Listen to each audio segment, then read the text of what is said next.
ಗ್ರಹಚಾರ ಕೆಟ್ಟಾಗ ಹಗ್ಗ ಕೂಡ ಹಾವಾಗತ್ತೆ ಅನ್ನೋ ಹಾಗೆ ಊಹೆಗೆ ಸಿಗದಂತೆ ದುರಂತ ಸಂಭವಿಸಿಬಿಟ್ಟಿದೆ. ಸಿಲಿಕಾನ್ ಸಿಟಿಯಲ್ಲಿ ಇವತ್ತು ಇಬ್ಬರ ಪಾಲಿಗೆ ಬಿಎಂಟಿಸಿ ಬಸ್ಸೇ ಯಮನ ಆಗ್ಬಿಡ್ತು.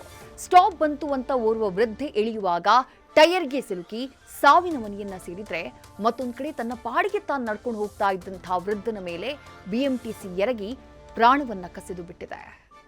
ನೋವು, ಆಕ್ರಂದನ, ಕಣ್ಣೀರ ಕೋಡಿ, ಎಂತಹ ಕರುಣಾಜನಕ ಸ್ಥಿತಿ ನೋಡಿ. ಹೆತ್ತ ತಾಯಿ ನಡು ರಸ್ತೆಯಲ್ಲಿ ಅತ್ಯಂತ ಭೀಕರವಾಗಿ ಸಾವನ್ನಪ್ಪಿದ್ದಾರೆ.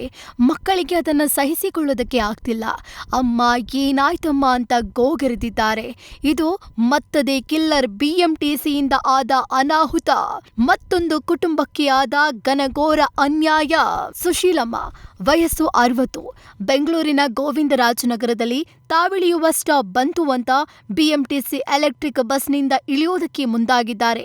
ಈ ವೇಳೆ ಚಕ್ರದಡಿ ಸಿಲುಕಿದ್ದು ಬಸ್ ಚಾಲಕ ಇದನ್ನ ಗಮನಿಸದೆ ಆಕೆ ಮೇಲೆಯೇ ಬಸ್ ಹತ್ತಿಸಿಬಿಟ್ಟಿದ್ದಾರೆ.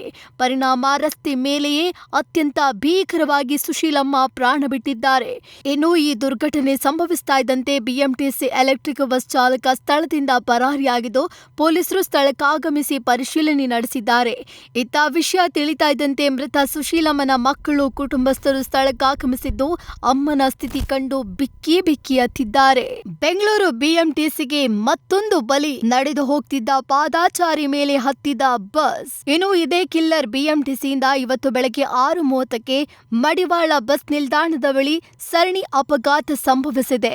ಹುಚ್ಚನಂತೆ ಬಸ್ ಚಲಾಯಿಸಿದ ಚಾಲಕ ಟಾಟಾ ಎಸಿ ಹಾಗೂ ಮತ್ತೊಂದು ಕಾರಿಗೆ ಗುದ್ದಿ ಬಳಿಕ ನಡೆದುಕೊಂಡು ಬರ್ತಿದ್ದ 65 ವರ್ಷದ ವೃದ್ಧ ವೆಂಕಟರಾಮಯ್ಯ ಅವರಿಗೂ ಗುದ್ದಿದ್ದಾನೆ.